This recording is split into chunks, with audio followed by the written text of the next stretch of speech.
கிறிஸ்து இயேசுவுக்குள் மிகவும் அன்பாய் அழைக்கப்பட்டு தெரிந்து கொள்ளப்பட்ட அன்புக்குரிய சகோதர சகோதரிகளுக்கு நம்முடைய பிதாவாகிய தேவனுடைய நாமத்தினாலும் நமது ஆண்டவராகிய இயேசு கிறிஸ்துவின் நாமத்தினாலும் அன்பின் வாழ்த்துக்கள். What pastor Russell said. கேள்வி எண் 247 2.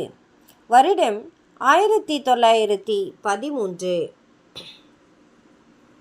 தேர்ந்தெடுத்தல். மூப்பர்கள் மற்றும் உதவிக்காரர்களை தேர்ந்தெடுத்தல். Election. Choosing elders and deacons. கேள்வி எண் 2. குறைந்த அளவு எண்ணிக்கையில் பெரும்பான்மை என்பது தேர்ந்தெடுத்தலின் விதியாக இருக்க முடியுமா? இக்கேள்விக்கான பதில். சபையாருக்கான ஊழியக்காரர்களாகிய மூப்பர்களையும் உதவிக்காரர்களையும் தேர்ந்தெடுத்தல் குறித்து 6ஆம் தொகுதியில் கொடுக்கப்பட்டுள்ளதான யோசனைகளை நடைமுறைப்படுத்துவதில் சகோதரர்களில் சிலர் சிரமப்படுவதை நமக்கு வந்திட்டதான அநேகம் கேள்விகளானது சுட்டி காட்டுகின்றதாய் இருக்கின்றது. தேர்ந்தெடுத்தல் காரியத்தில் மாற்ற முடியாத நிலையான விதிகளை, நியமங்களை கொடுத்திட வேண்டும் என்ற எண்ணம் எங்களுக்கு இல்லை. வேதாகமம் அப்படியாக எதையும் கொடுக்கவில்லை மற்றும் அப்படியாக நியமங்களை ஏற்படுத்திடுவதற்கு எவருக்கும் உரிமையும் இல்லை. கூடுமான மட்டும் தேர்ந்தெடுத்தலானது ஏக மனதுடன் காணப்பட வேண்டும் என்பதும், ஒரு சகோதரனுக்கு சபையாரில் 75 அல்லது இதற்கும் அதிகமான சதவீதமானவர்கள் ஆதரவு கொடுக்காத பட்சத்தில் அந்த ஊழியத்தினை, பணியினை அவர் ஏற்றுக்கொள்வது ஞானமற்றதாய் இருக்கும் என்பதும் தான் எங்களுடைய கருத்தாய் இருந்தது. இது நிமித்தம் 25 அல்லது 30% காணப்படும் சிறுபான்மையானவர்கள் சபையாருக்கு தடங்கல் செய்யவும் மற்றும் தேர்ந்தெடுத்தலை தடை பண்ணவும் தைரியமூட்டப்பட வேண்டும் என்ற அர்த்தத்தில் நாங்கள் சொல்கின்றோம் என்றாகாது. சரியாக சொல்ல வேண்டுமெனில், அன்பானது மற்றவர்களின் உணர்வுகளையும் கருத்தில் எடுத்துக்கொள்ள வேண்டுமென்று வலியுறுத்தும் தருணங்களை தவிர, மற்றபடி சபையில் ஒரு வாக்கில் பெரும்பான்மையானவர்களாய் காணப்படுபவர்களே எந்த காரியத்தையும் தீர்மானிக்கின்றவர்களாய் இருப்பார்கள். உதாரணத்திற்கு, 100 பேரை கொண்ட ஒரு சபையில் 51 பேர்கள் சபையின் ஊழியக்காரர்களாய் யார் இருக்க வேண்டும் என்பது தொடர்பான காரியத்தில் தீர்மானிப்பதற்கு உரிமை பெற்றவர்களாய் இருக்கின்றனர்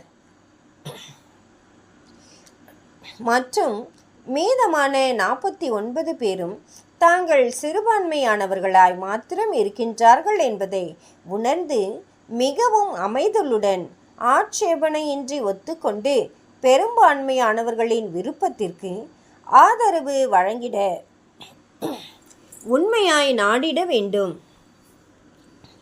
அன்பின் ஆவியும் சபையார் யாவருடைய சிறந்த நலனுக்கடுத்த காரியங்களும் மாத்திரம்தான் 51% அதிகமானதை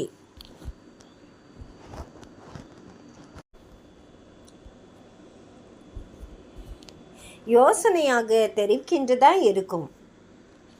அன்பானது ஏக மனதான வாக்கினை செலுத்திட நாடிட வேண்டும். ஆனால் இது எப்படி அடைய பெறலாம்? நாங்கள் ஒரு யோசனையை முன்வைக்கின்றோம். ஒருவேளை ஒரு சபையில் 100 பேர்கள் இருக்கின்றார்கள் என்றும் ஊழியத்திற்கு 6 மூப்பர்கள் தேவைப்படுவதாக கருதுகின்றார்கள் என்றும் வைத்துக்கொள்ளலாம்.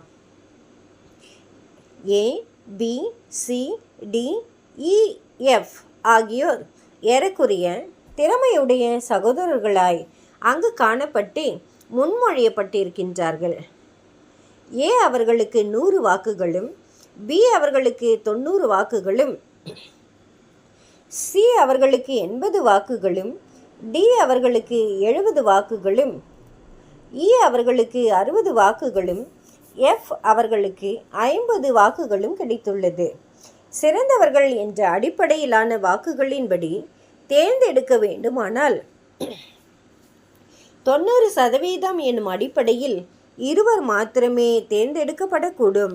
ஆனால் ஒருவேளை அந்த 6 பேரும் சபையார் பெற்றிருப்பதான நல்ல பாத்திரங்கள் என சராசரியாக சபையாரின் மதிப்பீட்டில் காணப்படும் பட்சத்தில் மற்றும் அவர்களது நல்லொழுக்க குணலட்சணத்தில் குறைவற்றவர்களாக அறியப்பட்டிருக்கும் பட்சத்தில் அவர்கள் 6 பேருமே ஏக மனதுடன் தேர்ந்தெடுக்கப்படலாம் என்பது நம்முடைய யோசனையாய் இருக்கின்றது.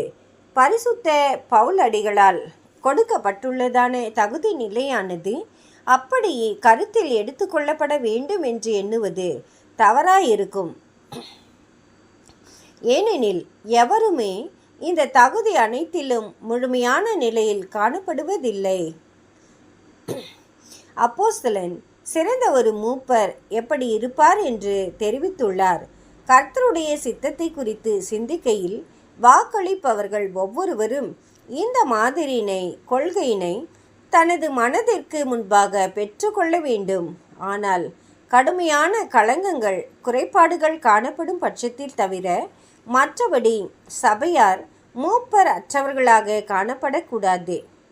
நமது கர்த்தர் இது போலவே அடைய வேண்டிய ஒரு பூரணமான நிலையினை பரலோகத்தில் இருக்கிற உங்கள் பிதா பூரண சர்க்குணராய் இருக்கிறது போல நீங்களும் பூரண சர்க்குணராய் இருக்க கடவீர்கள் என்று கூறினபோது நமக்கு முன் வைத்தவர் ஆனார். மத்தேயு எழுதின சுவிசேஷம் 5வது அதிகாரம் 48வது வசனம். தேவன் பூரண சர்க்குணராய் இருப்பது போன்று யார் பூரண சர்க்குணராய் இருக்கின்றனர்? நீதிமான் ஒருவனாகிலும் இல்லை.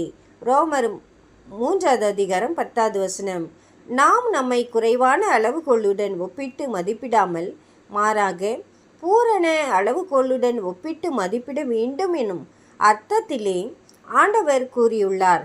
மேலும் இதன் மூலம் நாம் நம்முடைய சொந்த ஜீவியங்கள் மற்றும் குணலட்சணங்கள் தொடர்புடைய விஷயத்திலும் மூப்பர்களாகவும் மந்தைக்கு மாதிரிகளாகவும் இருக்கும்படிக்கு தேர்ந்தெடுக்கப்படுபவர்கள் விஷயத்திலும் நாம் உயர்வான கொள்கைகளை கொண்டிருக்க நமக்கே உதவி புரிகின்றவர்களாய் இருப்போம். தேவன் தாமே இந்த வார்த்தைகளை ஆசீர்வதிப்பாராக. ஆமேன்.